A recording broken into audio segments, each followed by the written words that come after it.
Welcome, everyone. Welcome, everyone, back from your short break. My name is Brenda Baker. I'm the project director for Caretakers of Wonder and the moderator for today's session, Climate Change in Children's Health.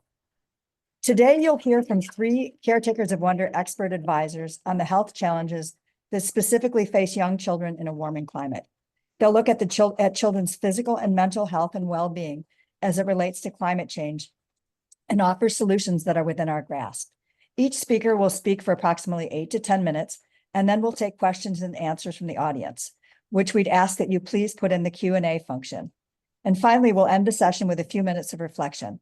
After the session is over, you'll have a 10-minute break before the next session begins. And just a reminder that this session is being recorded, and if you need closed caption, you can find that at the bottom of your screen. So the work and research that each speaker is presenting today was instrumental in helping the Caretakers of Wonder team create our new action playbook, specifically designed to offer activities and suggestions for caregivers and museum professionals and age-appropriate climate actions for children in 3 age groups from birth to age 8. Our panelists today, and I'll introduce them each before they speak. We have Tamar Jacobsohn, a mindfulness instructor and social justice advocate, Jessica Kleczka, climate psychologist, communications expert, and campaigner, and Dr. Jonathan Patz, a distinguished professor from the Nelson Institute, the Center for Sustainability and Global Environment, and Department of Population Health Sciences, and the School of Medicine and Public Health. Okay, next slide, Amanda. Okay, we'll go on to the next one. So the new climate action playbook that I mentioned earlier in the introduction will be launched this fall, and it offers 3 solutions in overlapping categories, each that support children's physical and mental health.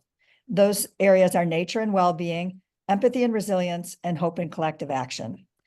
Tomorrow, the second session will focus more in depth on the climate action playbook itself, while today's session will focus more on some of the research behind the playbook. And this is the research, again, that helped form the climate action playbook. In general, we know that children are more vulnerable to climate change health impacts than the general population because of their brains, bodies, and immune systems, which are all still developing. They breathe faster, they drink more water per pound of body weight, and they spend more time outdoors than adults. This can increase their exposure to heat, cold, rain, snow, allergens, insect bites, and air pollutants that can damage their lungs. Climate change can also make heat waves longer and hotter, which can be dangerous for children playing outside. Extreme weather events like hurricanes, floods, and droughts can put children at risk of injury, death, and separation from caregivers. These events can also expose children to infectious disease, chemicals, biological contaminants, and mold. And children may lose their homes and access to schools after extreme weather events as well.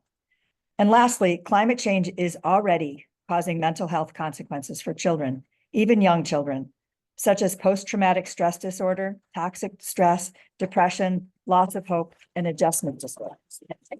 While the consequences for climate change on children are daunting, our work in fostering hope, action, resilience, and joy is intentional. Each of our speakers offers a hopeful message and strategies about what we can do as adults in the room to foster and support healthy, thriving young people. Without further ado, I'm going to introduce our first speaker, Dr. Jonathan Patz. Dr. Patz is the John P. Holton Chair of Health and the Environment with faculty appointments at UW-Madison's Nelson Institute, the Center for Sustainability and the Global Environment, the Department of Population Health Sciences, and the School of Medicine and Public Health. Dr. Patz served for 15 years as a lead author on the Intergovernment Panel on Climate Change, the IPCC, the organization that shared the Nobel Prize with Al Gore in 2007, among a vast array of other accolades. Jonathan is a member of the National Academy of Medicine. He has been a tireless advocate for helping link public health with the environment and human behavior, and highlighting the enormous health benefits to all of society to move to a carbon-free future. Jonathan's work and ideas are highlighted on the cover of ACM's 2022 issue on climate change, along with his friend and colleague, Catherine Hayhoe. Jonathan serves as a content advisor to the Caretakers of Wonder project. So thank you, Jonathan. Take it away. Thank you, Brenda. And it's such an honor to be part of this exciting project. And you didn't say that you and I are both ski parents of Yes. great cross-country skiers. So that's Yes. another reason we're worried about climate change. Yep. So I'm going to share my screen and tell me if, oops, yeah, tell me if it looks good. It's good. Great. Okay. So I'm going to dive into climate change as a risk for children, but mostly talk about the opportunities from climate action. And as Brenda said, I've been working on this for a long time. I co-chaired the health report for the first U.S. national assessment to Congress. And you can see that there are so many pathways through which climate affects our health, be it the direct heat waves to infectious diseases, malnutrition, and mental health aspects. So a number of reasons why we're worried about these physical attributes of climate change through these pathways affecting our health. So I view, many of us in the health field view the climate crisis as a health emergency. And according to the World Health Organization, 88% of the disease burden attributed to climate change afflicts very young children. So again, major problem, especially for children. There are some new areas that are being researched. Certainly wildfire smoke is accelerating exposure to harmful pollution. And children are especially susceptible to wildfire smoke. This is a study in the journal Pediatrics showing that the fine particulates from wildfires is more harmful, much more harmful than other sources of fine particulate pollution. Most recently, and very concerning, is that even short-term exposure, just acute exposure over a few days, happening at the wrong time during pregnancy, we're still trying to figure out, which critical periods are most sensitive. There are many studies that are looking, is it first trimester, second trimester, third trimester? The bottom line is that there are a slew of new research studies all over the world showing that short-term exposure to wildfire smoke can actually harm developing fetuses and lead to adverse birth outcomes, which would affect children throughout their lifetime. Very concerning. And obviously the smoke exposure is only getting worse. Another problem, and this surfaced last year, right before our last year's presentation, is that the risk of malaria is changing geographically. And I'm sorry that I had to add this picture of the Anopheles mosquito. Whenever you see a stock image of a mosquito, it's like, well, the Anopheles mosquito that carries malaria has this, angle there. So I had to sneak that in there. Anyway, warmer temperatures are expanding malaria's geographic range. And of the over 600,000 deaths that occur from malaria that occurred in 2022, 3/4 of them, 76%, are in children under the age of 5. And that translates to 1,000 deaths per day for young children. So major concern. So that's pretty scary. And so I am stealing this slide from co-presenter David Sobel, that many of you know pretty well, which is we have to change how the story ends. It's a pretty scary intro, but for the last 10 years, I've been looking at why combating climate change offers enormous benefits to our health. So the challenge and opportunities of global health. Solving the climate crisis is at the greatest health opportunity of our times. Low carbon future, improving global health and economic benefits, and climate solutions double as health interventions. So, going after this problem, whether or not the science is right or wrong about climate change, there are enormous health opportunities. And to be honest, if there's no hope, then what's the point? And I think, caretakers of wonder and the underlying, the emphasis of hopeful messaging and bringing empowerment and ability for children to really do something, to give them agency, that's so important. So why, as a public health scientist, am I so hopeful? Well, look at air pollution that kills 8 million people every year. Of those 8 million premature deaths, 5.1 million are directly linked to burning fossil fuels. Another big sector, the food sector. We all know that we're eating the wrong diet. And if the world were to adopt this universal healthy reference diet, which is mostly plant forward, not necessarily vegan, but very little red meat, plant forward diet, that could save 11 million premature deaths a year. And one that's very obvious to those of us that live in cities, the over dependence of the motorized vehicle is leading to sedentary lifestyles, and getting to active travel from walking and biking would save almost 4 million lives a year. So we're talking here across these three big sectors, 20 million premature deaths every year. So low carbon economy, hugely beneficial. And if anyone argues that, well, it's a big sacrifice and we can't pay for this new technology, that is no longer true. As of 2019, the cheapest way to generate electricity is from renewables. So there's absolutely no economic argument to burn coal, and we need to quickly get away from oil and gas as well. In the transportation sector, I'm lucky enough to live in a platinum ranked city for bikeability in Madison. We have a bicycle commuting rate that is 6 times higher than the national average, which is actually less than 1%.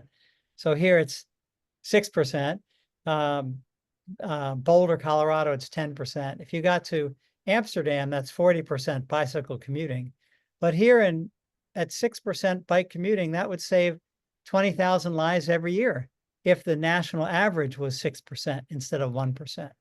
So a golden opportunity, and begs the question, isn't it time that we design cities for people instead of for cars? And here's some great progress. Simply the e-bikes are having a huge impact, slashing demand for oil, even faster than electric cars. And just to cap this sector off, this is a quote from the famous Mayor Peñalosa from Bogota, Colombia, who said, "An advanced city is not one in which the poor can get around by car, but one that even the rich use public transport." And I'm really looking forward to the finishing of construction of Madison's bus rapid transit that is underway right now. Maybe in another year, it'll be ready. And I'll just wrap this up and show you an image of Copenhagen in the 1960s. People had some intentional vision to say, this is not what we want. And this is what Copenhagen looks like now. And it's a lesson that, situations can change if we dare to dream and follow through on our visions. And I'll just show one last item, which is that regarding design and urban design is one thing, but this is showing and a lead into our following speaker, looking at mental health and the inverse relationship between developing a psychiatric disorder and the amount of green space that you're exposed to. This is a study from Copenhagen. And no matter where you grew up, be it in the rural area or suburban, small town, or even the capital, the more green space, the more protected you are from mental health problems. So I'll wrap up and just conclude and say that regardless of one's views on climate science, we can all support safe routes to schools, physically fit children from cities designed for people, not just cars, clean air from low carbon energy, preserving green space for healthy minds and a healthy future, as well as healthy diets, of course. And with that, I thank you very much. And the link here is to a 10-minute presentation I did at the World Health Summit just a couple months ago, if anyone is interested. So with that, I thank you, and I will stop sharing my screen. Thank you so much, Jonathan. That was really inspiring. So next I'd like to introduce Jessica Kleczka. Jessica is a climate psychologist, activist, writer, and communications researcher with interests in solution-based framing and storytelling. She writes, speaks, and teaches about how effective climate communication can help lessen climate anxiety and increase impactful climate actions. Jessica takes an intersectional approach to environmentalism and the importance of cultural values in creating fair and community-led solutions. Jessica is currently the Director of Research and Development at climate communication initiative called Net Zero World. For Caretakers of Wonder, Jessica led research and created a literature review of the intersection of climate change, children, and mental health. And her work was instrumental in helping create the new developmental framework, the Climate Action Playbook. Thank you, Jessica. It's all yours. Thank you so much, Brenda. Apologies, you just listed my old job. I'm currently a researcher, but that's totally fine. That's my fault. Thank you so much, everyone, for being here today. Yeah, I conducted a comprehensive literature review for Madison, looking at over 1,000 studies on early childhood climate anxiety, engagement, education for sustainability, and strategies for fostering pro-environmental behavior. So we looked at a lot of different topics here. And this literature review informed the Climate Action Playbook that was mentioned earlier, and I'm really excited to share some of my findings here today. Next slide, please. So 3 themes which kept coming up throughout the literature review, which contribute to children's well-being and capacity to take pro-environmental action and engage in climate issues, are some of the factors that you see on this slide. So emotional support is crucial, both from parents, caregivers, and educators. And it looks like listening to children's climate concerns, as well as actively creating space for children to feel like they can talk about climate change. And this is really a key factor for contributing to children's resilience. Participation basically means that we need to talk to and with, rather than at, children when it comes to climate issues. If we want children to act pro-environmentally, they will need a sense of agency and self-efficacy, which has already been mentioned. So they need to feel that their actions are actually making a difference. Lastly, there's a growing trend of saying that young people will save the world, but really shifting responsibility onto young people doesn't really help, but create avoidance and overwhelm. So maintaining adult guidance whilst empowering children is really crucial here. Next slide, please. There are a lot of mental health issues regarding the climate crisis, but everyone here would have heard of climate anxiety.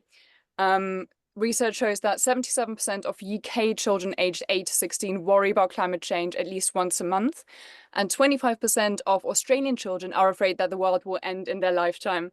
Now, these studies don't look very promising. They do look very concerning. But the problem with these studies is that there's very few looking at early childhood in isolation. And that's kind of the key issue we had with this literature review as well. Many of these studies lump together birth to age 25 or age 16 to 25 are kind of the 2 most frequent ones. So we don't really know that much about early childhood per se, but we can draw and infer from the research that is available. What we do know is that environmental distress can seriously impact children's development, in particular, children from marginalized backgrounds such as Indigenous communities or low-income communities. Next slide, please. So with all of these topics, we drew some recommendations from the research, which I will follow up on after each of the topics covered. For climate anxiety in particular, so this is what educational institutions can do to support children who experience climate anxiety, but also prevent climate anxiety from forming in the first place. There's an approach called meaning-focused coping, which means that we acknowledge the reality of the climate crisis, whilst also taking small actions in everyday life to maintain a sense of agency, which benefits children's mental health. It's important to create supportive environments where children feel like they can talk about their climate concerns. And lastly, we should support children to participate in small acts of family activism. So that means taking small actions at home or engaging with efforts in their local communities. And it's really, really important that parents and caregivers are involved here and not just passively supporting. Next slide, please. Climate understanding and engagement is one of the major topics we looked at, but there's actually very, very little research looking at early childhood in particular. What we do know is that children's understanding fluctuates over time, and concern also fluctuates over time. So we see a dip during the teenage years and then a little bit more concern again in early adulthood. We see different kinds of children's media covering these issues, but unfortunately, they're often oversimplified. And another key takeaway from this research is that to foster healthy understanding and engagement with the climate crisis, it's really crucial that we strike a balance between hope and despair. Next slide, please. So yeah, the section on climate understanding is short but sweet. We do have a few recommendations. The first one being intersectionality. There's still a lack of it in children's literature. Very often, children's literature around the climate crisis centered around white protagonists and neglects the human impacts of climate change. So room for improvement there. Constructive hope, second recommendation, is the responsibility of parents and teachers in particular.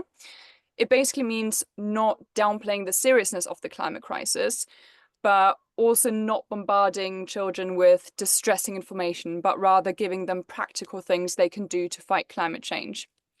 And again, the literature recommends empowerment and engagement in family activism and the local community. Next slide, please.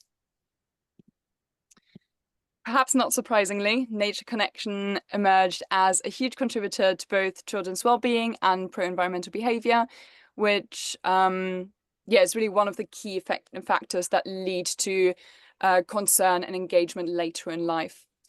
However, there's quite a bit of critique across the literature that many nature connection initiatives are focused on the value humans can extract from the natural world, which is arguably what got us into this mess in the first place.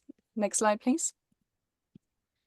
So quite a few scholars are now arguing for early childhood education practitioners to integrate post-humanistic approaches. What is post-humanism? It basically means that we recognize that humans are part of the wider ecosystem and interdependent with it, rather than seeing ourselves as the dominant species, so to speak, the dominant life form on Earth. And there's a few different ways we can achieve this in educational settings. Next slide, please.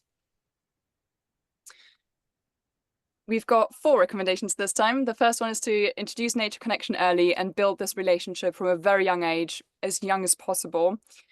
Integrating hands-on experiences has been found really effective and making our approach more holistic in general. So learning with nature and in nature rather than just about nature, which is more common in traditional education. Thirdly, broadening the scope of nature connection by including different life forms. And by that, I mean predominantly insects and plants, which are often neglected in favor of animals. So in many nature connection initiatives, children learn about animals, sometimes trees, but not really about different local plant species in particular, as well as insects, because they're kind of seen as a little bit gross. So that really needs to change to foster a more holistic understanding of the natural world, as well as appreciation. And lastly, adopting post-humanism will be quite important, framing humans as part of the wider ecosystem rather than dominant. Next slide, please.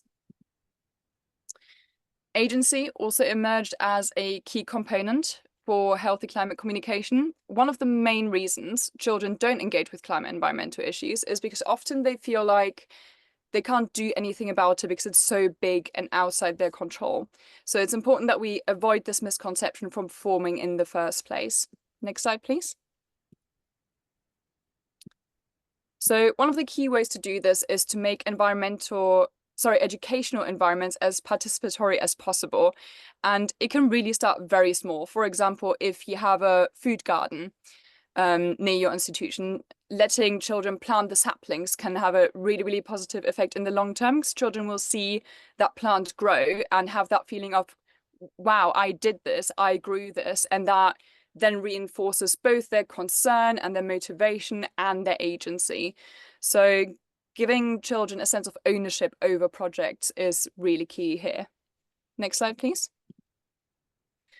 Educational institutions are really at the heart of this, and there's quite a bit of focus in the literature on the importance of collaboration in particular. So if children only learn about sustainability in school, for example, and this is not necessarily limited to schools, but if children only learn about these things in one institution, but not in the wider community, and don't talk about it at all in other areas of life, that can be quite confusing and leave the impression that it's not really that important. So collaborating and looking beyond what you're doing, what your institution is doing, is crucial here. And yeah, you can basically have the best sustainability program in the world, but if you don't bring it out into the local community and try and foster that spillover effect, you're going to be quite limited in what you can achieve. Next slide, please. So yeah, 3 key recommendations here: creating supportive environments for children, really crucial to motivate participation in the first place, giving children ownership of projects and their own learning, and balancing that participation with adult guidance so as not to overwhelm children. Next slide, please. Lastly, one of the main reasons climate engagement efforts fail is because children learn about it in school, and again, they don't see it reflected at home, which is one of the key influences growing up, of course.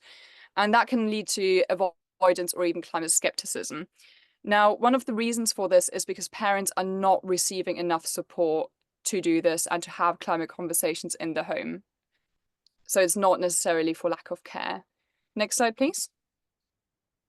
So parents often feel inhibited talking about climate because they themselves don't have a lot of knowledge or don't practice sustainability at home, so they don't want to look like hypocrites in front of their children. But many of them do actually feel very, very concerned about their children's future because of the climate crisis. So empowering parents alongside their children is really important to foster long-term pro-environmental engagement. Next slide, please. And then we're going to wrap up.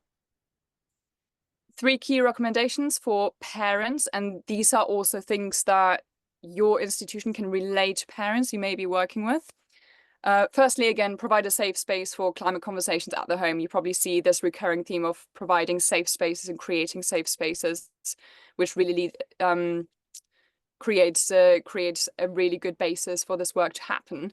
Modeling positive engagement through sustainable actions in everyday life, and promoting intergenerational learning. And what I mean by that is family activism again, and involving family members beyond the nuclear family, or interacting with the wider community if the wider family isn't accessible.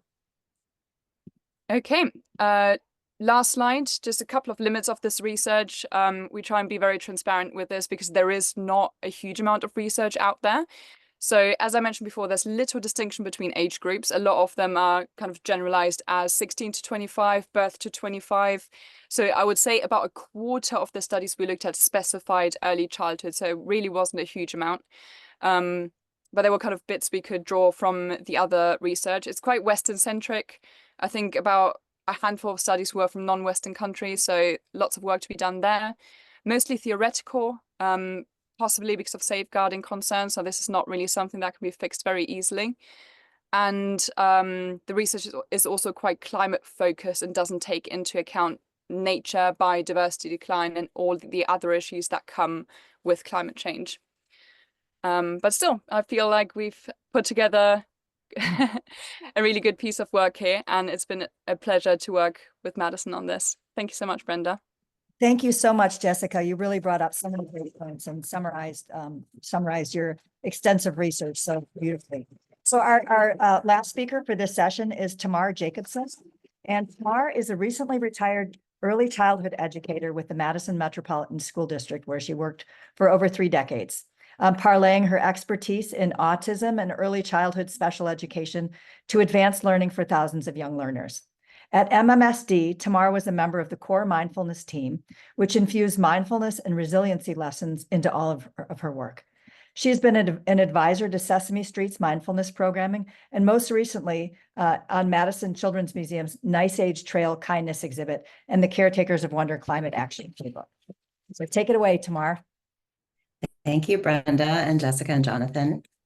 So as I've been taking in the rich information and ideas that are shared, I'm noticing a lot of emotions and feelings coming up, which, as we know, can be front and center for young children. So I'm going to invite us to pause and check in with how you are feeling in this moment. And then I'd like to invite you to give a brief mindfulness practice a try with me, which I'll lightly lead with a few prompts. Go with that slide. To get set up, choose a position that works for your body right now. It could be seated, standing, moving around, really whatever works. Eyes can be open or closed. Maybe take a deep breath or two.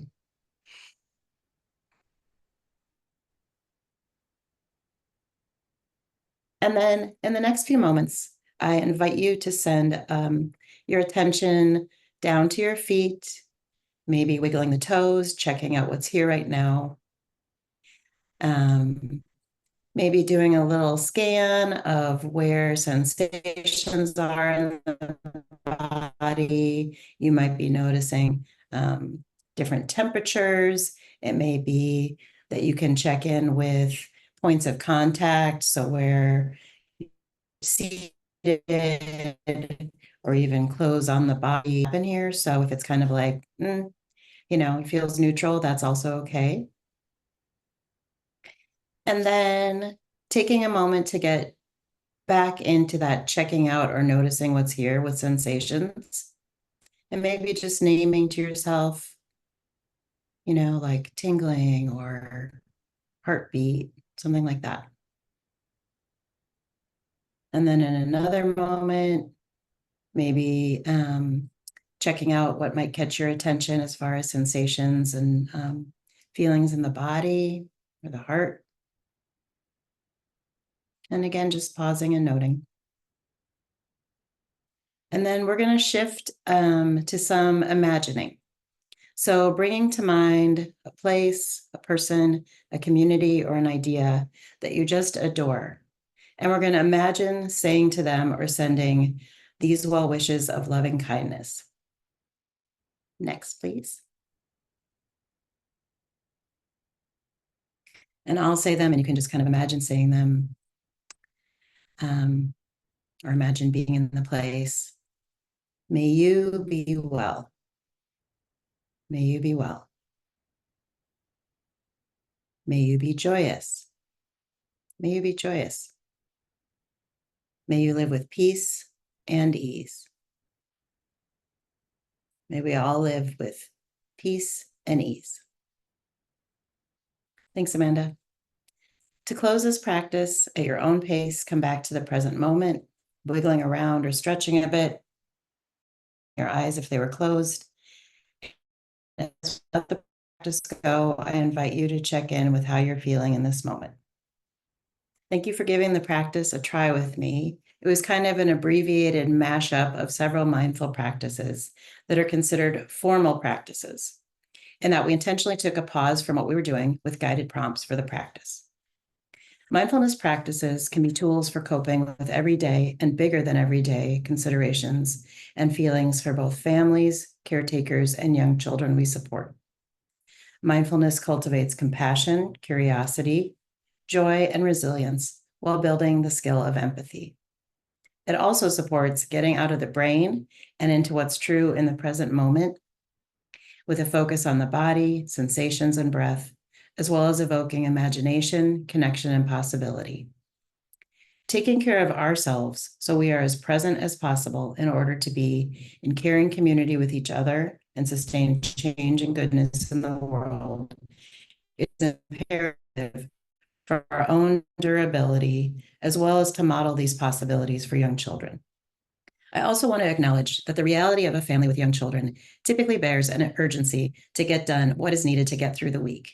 So I'm by no means proposing that there's a luxurious amount of time to bask in, though I wish there was, but rather to share examples of informal practices which offer opportunities for families and caretakers to embed mindfulness authentically in day-to-day moments. Okay, so some of the strategies and practices, many of which are conceptually supported with the upcoming Climate Action Playbook and Toolkit, which I'm also very excited about, include gratitude. The act of offering gratitude can occur as we go through the day. Are there cherished people, places, or activities that can be named or highlighted in real time, with specifics of how these cherished entities enhance our lives? Using gratitude as an opportunity to connect with our community, which builds a capacity of collective co-creation. I would add the act of helping others here as well, given that this encourages reciprocal kindness. Again, focusing on small acts here, even like bringing up a neighbor's recycling bin. Kindness supports both community building and perspective taking, which can be a motivation for bettering the world and also builds awareness of networks of support. With attention to life around us, families have opportunities to get curious together about what they are experiencing and ways to move forward with their well-being intact. Mindful breathing with playful approaches helps us to regulate our sensory system, which can in turn impact others' sensory regulation. Also, this is known as co-regulation. An example of this is, I'm guessing you may know somebody or know of somebody who has that kind of certain calming presence when they're around or even when you think of them. They walk in or you bring them to mind, and you might actually feel your shoulders drop a little bit or maybe take a sigh. This is co-regulation in action. And with mindfulness, this is a gift that we can share not only for ourselves and our well-being, but as modeling and with our presence with young children. A quick note about intentionally working with breathing or regulation strategies. In order for them to be transferable from a controlled practice activity to real life, it needs to be practiced when someone is already regulated. In other words, if I'm already stressed and dysregulated, I am not available to be learning a new skill. So I encourage practicing with some of the following strategies in a fun and easygoing way. A classic one is pretending to blow out a birthday candle.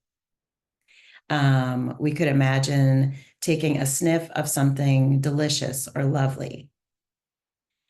Also, to note that there's no need to be serious or austere about any of these practices.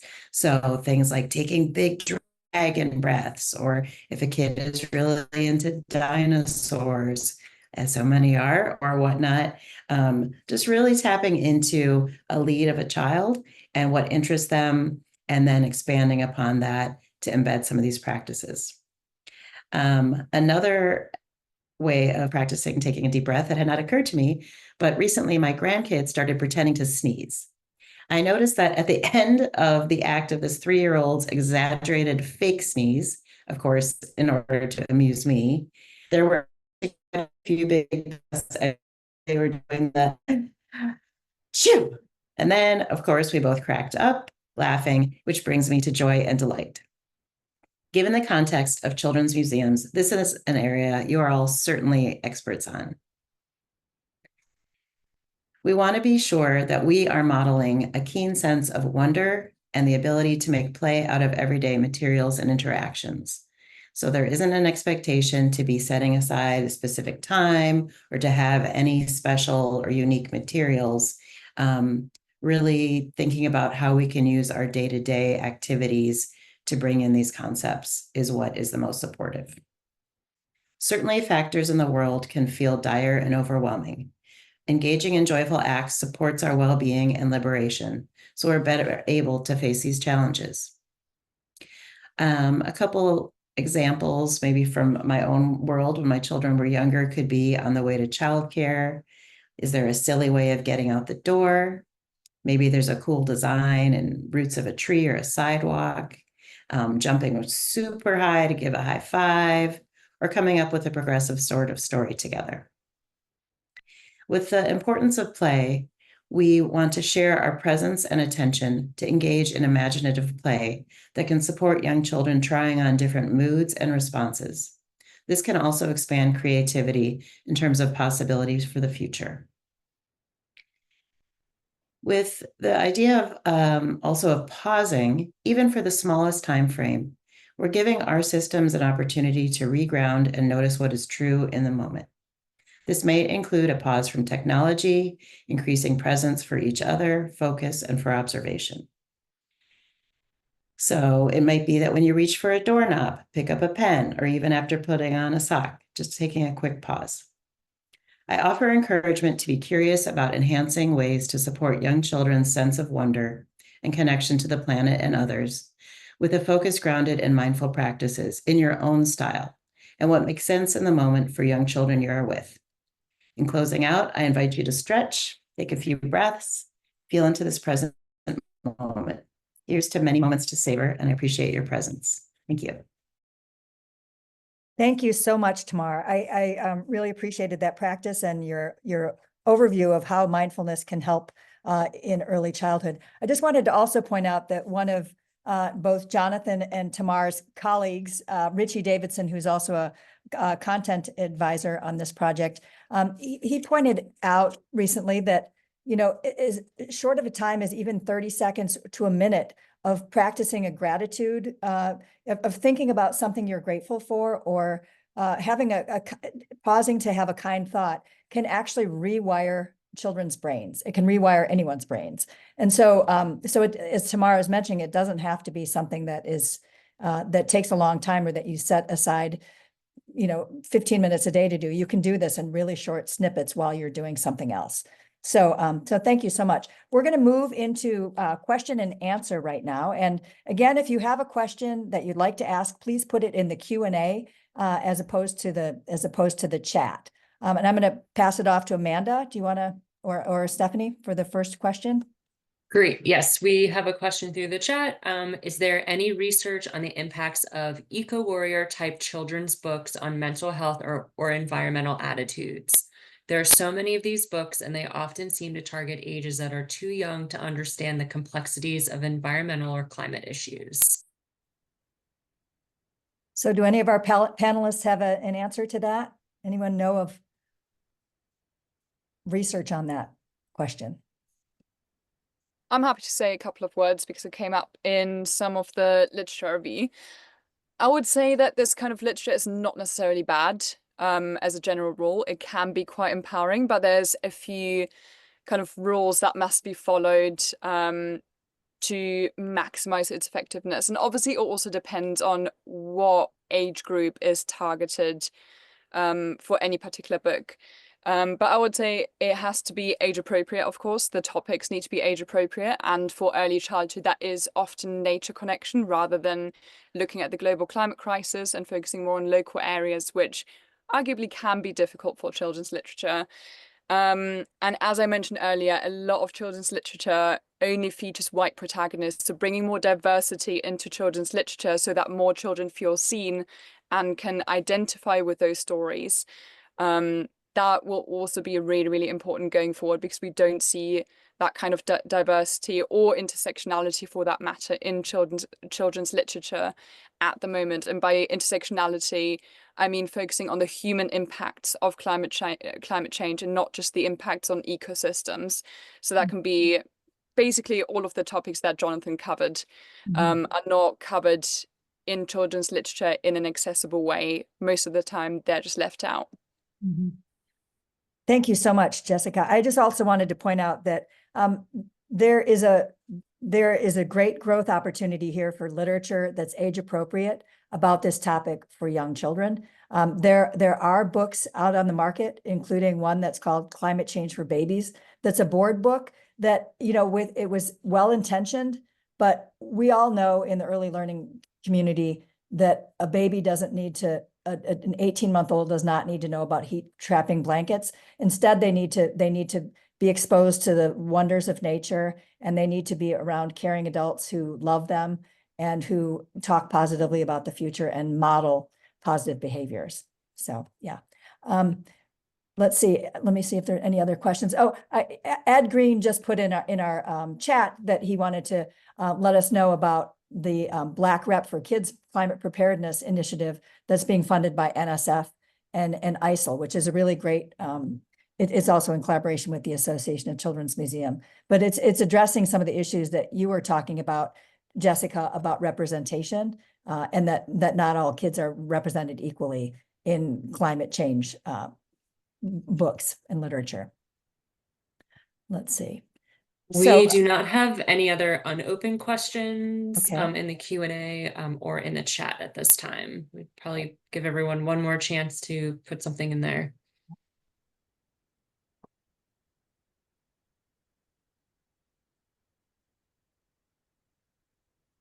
Let's see. And I guess no more questions in the Q&A yet?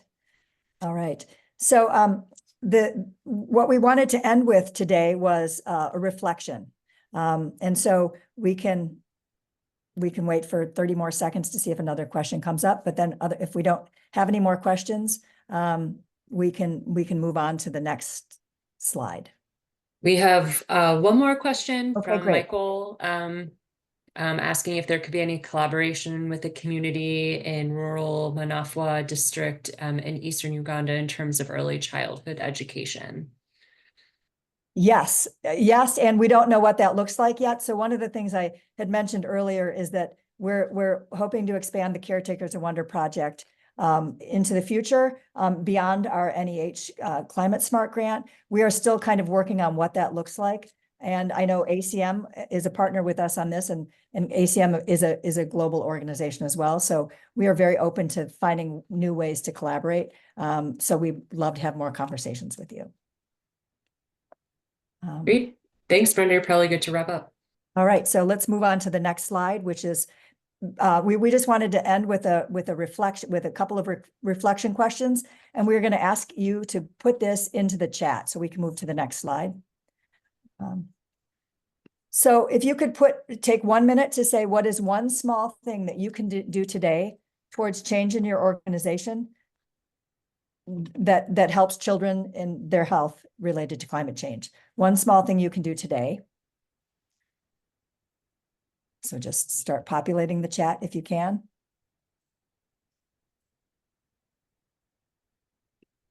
It could be small things like talking with, someone in another department about your concerns, or, it could be very small.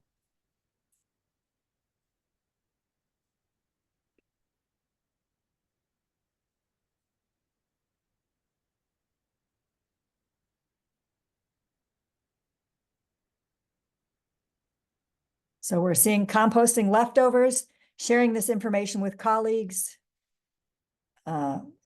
starting a sustainability committee, modeling actions I could take at home. Wonderful, starting the conversation, talking about energy sustainability. And then the final question, we'll give this a couple more minutes, or a couple more seconds, really. What is one thing that you can do in the coming year to impact change in your organization? So this is bigger. What's a bigger step that you can do to impact change in your organization?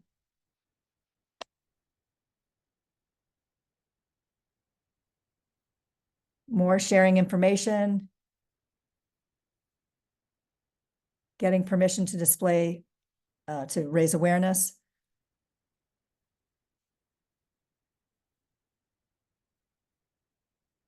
Applying the meaning-focused coping, creating sustainability policies. These are all wonderful.